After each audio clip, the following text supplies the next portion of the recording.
Profesor doktor inžinier Jozef Maximilián Pecval sa narodil 6. januára 1807 v Spišskej Belej. Zomrel 19. septembra 1891 a pochovaný je vo Viedni.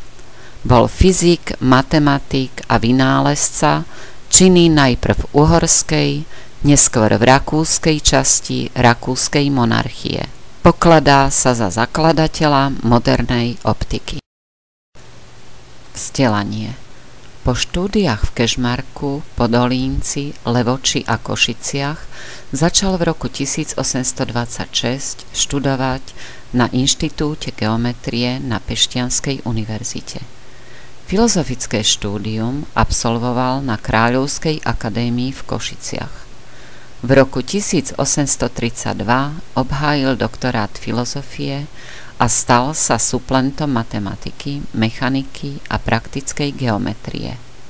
Už v roku 1837 bol vymenovaný za profesora vyššej matematiky. V tom istom roku bol pozvaný na Viedenskú univerzitu, na ktorej pôsobil ďalších 40 rokov.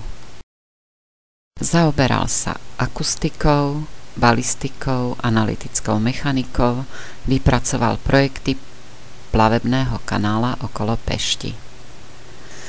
Venoval sa optike a výpočtom fotografických objektívov. Svojím novým objektívom dokázal Pecval radikálne znížiť čas expozície. Expozícia vo vtedajšej dobe využívaných dagerotypických aparátoch trvala 20-30 minút na slnečnom svetle. S týmto nemalým problémom dagerotypie sa oboznámil počas študijnej cesty vo Francúzsku. K jeho riešeniu pristúpil matematizáciou problému a teoretickými výpočtami.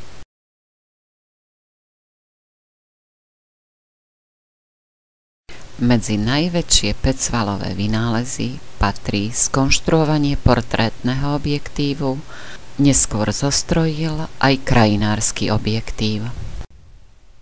Múzeum Jozefa Maximiliána Pecvala sa nachádza v Spišskej Belej.